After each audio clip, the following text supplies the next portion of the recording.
আসর, মাগরিব, এশা। আরো 5 আছে, চক্ষু, কর্ণ, নাসিকা, জিহ্বা, ত্বক। তাহলে বলো ফজর, যোহর, আসর, মাগরিব, এশা। আরো 5 আছে, চামড়া, গোশত, রক্ত, হাড্ডি, মজ্জা।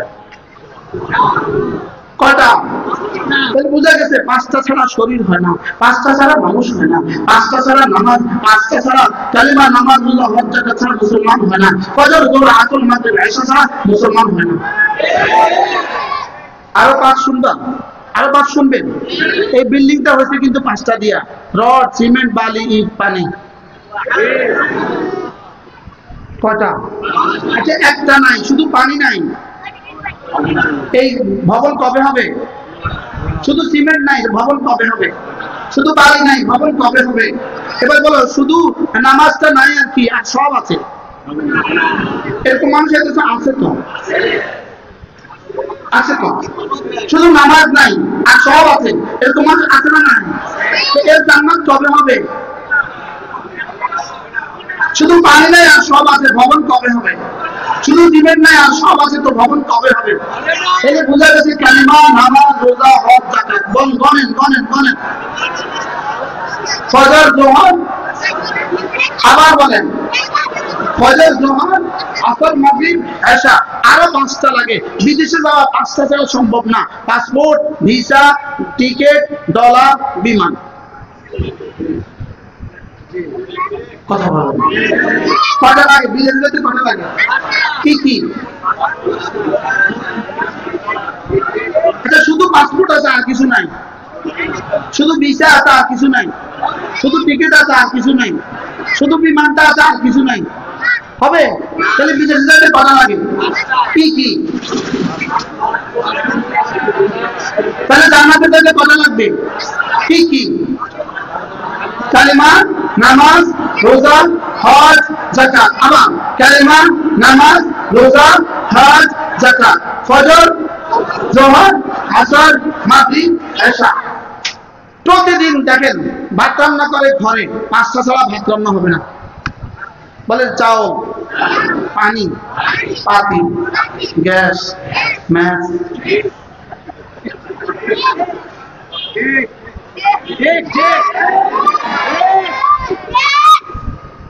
বুঝলেন না? কয়টা? শুধু শুধু চাউল আছে, পানি নাই আর সব আছে। শুধু ম্যাচটা নাই, ম্যাচ শেষ হয়ে গেছে। ম্যাচ ও বাচ্চাটা হবে না, দেখাতে মন চায় বাচ্চাটা।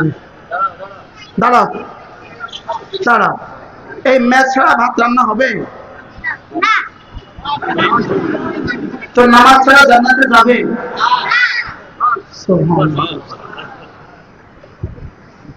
দিন ইউসরুন, দিন সহজ। ইয়াসসিরু ওয়ালা তুআসসিরু, সহজ করে বলো, ওয়ালা তুআসসিরু, কঠিন করে ফেলো না। হ্যাঁ, ওয়ালাকাদ ইয়াসসারনাল কুরআনা লিযিকরি ফাহাল মিন মুদ্দাকির, আমি সহজ করে দিয়েছি, আছো কেউ নিবা? এখন নিচে ওই বাচ্চা। সুবহানাল্লাহ। কি হয়? তাহলে বলেন কয়টা লাভ দেখার জীবনে? কি কি? এবার দেখেন, রব তো জানতেন ফজর আমাদের কিছুটা কষ্ট হবে, জানতেন না? জানতেন না? এই জন্য ফজর নামাজ আমরা সবচেয়ে বেশি ফ্রি থাকি, লেকিন রব দিয়েছেন মেহেরবানি করে 2 রাকাত।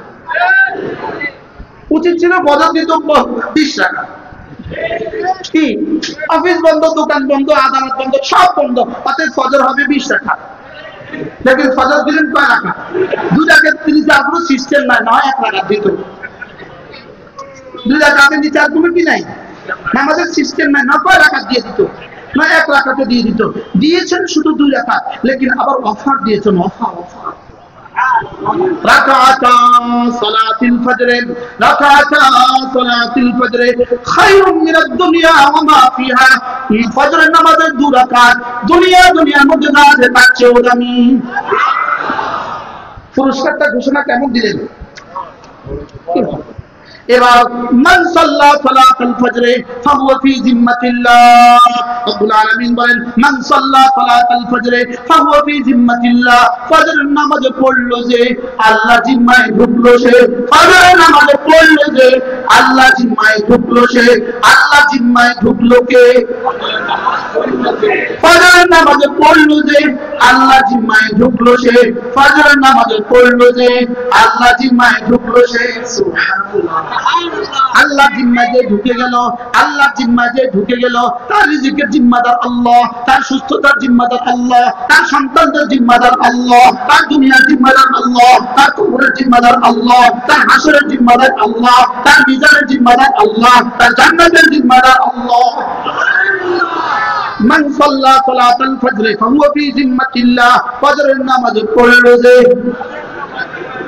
আল্লাহ জিম্মায় ঢুকলো সে, ফজরের নামাজ পড়লো যে আল্লাহ জিম্মায় ঢুকলো সে, ফজরের নামাজ পড়লো যে আল্লাহ জিম্মায় ঢুকলো সে। আল্লাহ জিম্মায় ঢুকলো কে? আজ থেকে পড়বো তো। আল্লাহ তৌফিক দান করেন, আল্লাহ তৌফিক দান করেন। আল্লাহ নবী বলেন ফজরের নামাজ আর এশার নামাজ মুনাফিকের জন্য বড় ভারী, ফজরের নামাজ আর এশার নামাজ মুনাফিকের জন্য ভারী ও মুমিনের জন্য বড় সহজ। যেন রাসূল বলেন ফজরের নামাজ মুনাফিক পড়তেই পারে না, মুমিন ফজরের নামাজ ছাড়তেই পারে না। বলেন মুমিন ফজরের নামাজ ছাড়তেই পারে না, মুনাফিক ফজরের নামাজ। এজন্য বাংলাদেশের অবস্থানে, বাংলাদেশের আর্থসামাজিক অবস্থানে আমাদের চেয়ে কম বেতনওয়ালা কেউ নাই, আমাদের চেয়ে সুন্দর চেহারাওয়ালা, সুন্দর জামাওয়ালা, সুন্দর অবস্থানওয়ালা কেউ নাই। আমরা এক জাতি যাদের কোনো লোন নাই, আমরা এক জাতি, আমরা আইমাই মাসাজিদ এক জাতি, আমরা মসজিদের ইমামরা এক জাতি যাদের বেতন সবচেয়ে কম। আমরা এক জাতি, আমাদের কোনো কিস্তি নাই। কি বলছি বলেন? বুঝে না? এই বিসিএস এর প্রশ্ন, এক প্রশ্নের জবাব। বাংলাদেশে কোন সম্প্রদায়ের কিস্তি নাই? ইমামদের কিস্তি নাই, কওমি মাদ্রাসার উস্তাদদের কিস্তি নাই। সুবহানাল্লাহ বলেন আমাদের কি নাই? প্রশ্ন এদের কিস্তি নাই কেন? প্রশ্ন আরেক প্রশ্ন, এদের কিস্তি নাই কেন? উত্তর এরা ফজর নামাজ পড়ে, এজন্য কিস্তি লাগে না। এরা কি পড়ে বলেন? আচ্ছা কেউ না থাকলে তো ইমাম সাহেব থাকে। করোনার সময় কেউ যেতে পারবে না, লেকিন ইমাম সাহেব মুয়াজ্জিন সাহেব আপনারা যেতে বাধ্য, আপনারা যাবেন না। আপনারা বললে মরে না, গোপনা বুঝে কি? এজন্য আল্লাহ সিদ্ধান্ত নিয়েছে যারা ইমাম সাহেব মুয়াজ্জিন, আলহামদুলিল্লাহ হাজারে লাখে একজনও মরে নাই। বাইরে নমাজ না কোন মসজিদ আপনাদের জানা মতো কোন মসজিদে ইমাম সাহেব মারা গেছে? কোন মসজিদে মুয়াজ্জিন সাহেব মারা গেছে? আচ্ছা আমগরে ছাড় দিল কিনলেই, আমগরে যেতে দিল কিনলেই, তোরা যা মরলে তোরা মর, আমরা যেতাম না। আমাদের কুমিল্লা এক মসজিদের ইমাম সাহেবকে সভাপতি গিয়ে বলতেছেন, এই সভাপতি সাহেব, ইমাম সাহেব আপনাকে না বলছি দূরে দূরে দাঁড়া করাইছেন, আপনাকে না বলছি 5 জন নিয়ে নামাজ পড়তেন, আপনি এতজন নিয়ে নামাজ পড়ালেন কেন? ইমাম সাহেব কিছুই বলে নাই, বেচারা বেচারা যতজন ছিল ততজন দিয়ে নামাজ পড়াই দিয়েছে। সভাপতি আমি যাবো না মসজিদে, যান। আমি গেলাম, উনি বাসা যাওয়ার আগে করোনা আমার বাসা দিয়ে গটফট করতেছে। উনি বাসায় যাওয়ার আগে করোনা আক্রান্ত হয়েছে, 3 দিনের মাথায় ঢাকা, 14 দিন লাশ। ইমাম সাহেব এখনো আছে, আলহামদুলিল্লাহ। ইমাম সাহেব এখনো কি তাহলে জিম্মাদার কে? আমাদের জিম্মাদার কে? আমাদের জিম্মাদার কে? না হয় যদি আমাদের অস্তিত্ব টিকতো। গত 16 বছরে এভাবে কিভাবে পিছিয়ে দেওয়ার চেষ্টা করছে আমাদেরকে, কিভাবে পিছিয়ে দেওয়ার চেষ্টা করছে আমাদেরকে। লেকিন আলহামদুলিল্লাহ আমরা আছি, ইনশাআল্লাহ কিয়ামত পর্যন্ত থাকবো ইনশাআল্লাহ। বলেন ইনশাআল্লাহ। কত আইছে কত গেছে। আমরা দুষ্টমির ছলে একটা স্লোগান বলতাম সবসময়, দুষ্টমির ছলে আমরা এমনি একটা স্লোগান দিতাম আর কি, বাংলা চাইরা ভারত যা, বাংলা চাইরা ভারত যা। আমাদের এই দুষ্টমির স্লোগানটাকে যে আমরা এভাবে গ্রহণ করছি,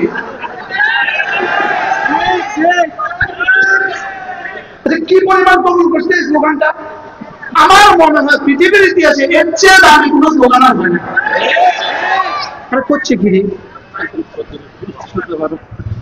কি একটা স্লোগান আপনার দিছিল, কি আমি অবশ্য দেই নাই কোনদিন, মানুষ কইতো আমি শুনতাম, কি করতো বলেন, বাংলাদেশে কি যা, তো আল্লাহকে অপেক্ষা কর, অপেক্ষা কর, অপেক্ষা কর। আমি অবশ্য মাঝে মাঝে কইতাম আল্লাহ আর কতদিন।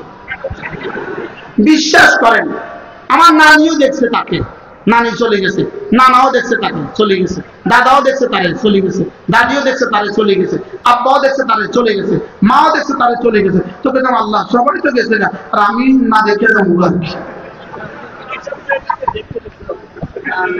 আল্লাহ তাআলা বলেন ওয়া ফিহুম কালিলা, আমি 5 আগস্ট 5 আগস্ট 5 আগস্ট আল্লাহ কি বলে বলেন, এটা কিভাবে সম্ভব ছিল, কে করেছে বলেন, আল্লাহই করেছে। ও আল্লাহকে কি ভুলে যাওয়া, যদি এখন অন্য কারোর দিকে ফিরিয়ে দেয় বলবো না, তো রব যদি বলেন আমি আবার চাপায়া দিব, কি অবস্থা হবে, কি এর জন্য কে করেছে বলেন, এজন্য আল্লাহ তাআলা বলেন ফাকুতি আযাবিল কওমিল্লাযিনা যালামু ওয়ালহামদুলিল্লাহি রাব্বিল আলামিন।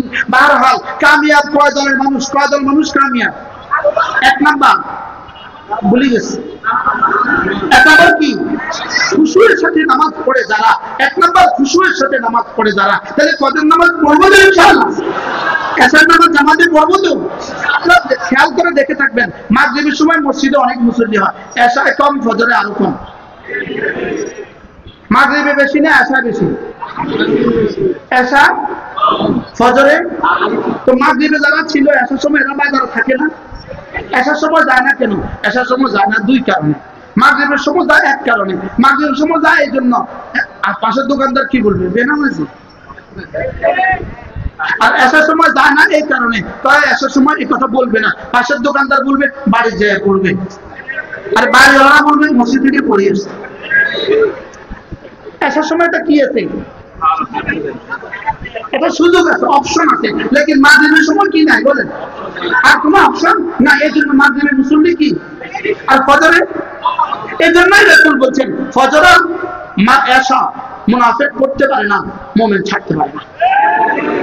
আমরা ছাড়বো না ইনশাআল্লাহ বলেন, হ্যাঁ ইনশাআল্লাহ। যদি কেউ ফজর নিশ্চিত করতে পারলো, যদি কেউ ফজর নিশ্চিত করতে পারলো, রব যেন বলেন বাকি 4টা আমি তোমাকে পড়ায়া দেব, আমি তো তোমার জিম্মাদার হয়ে গেছি, আমি তোমার কি হয়ে গেছি, জিম্মাদার হয়ে গেছি। এজন্য দোস্ত আবেদন করে বলছি, পায়ে ধরে বলি, নিয়ত বানান আজ থেকে ফজর নামাজ পড়বে, বলেন ইনশাআল্লাহ, বলেন ইনশাআল্লাহ। ফজর নামাজ তোমরাও বলো, তোমরাও বলো, তোমরাও বলো, পড়বো তো ইনশাআল্লাহ। যারা দাঁড়িয়ে আছেন আপনারাও বলেন ফজর পড়বেন তো ইনশাআল্লাহ।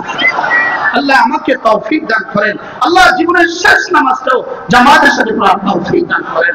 নামাজ ছাড়া মানুষ মানুষ হয় না, নামাজ ছাড়া মুসলমান মুসলমান হয় না, নামাজ নাই যার ইসলামের কোনো অংশ নাই তার।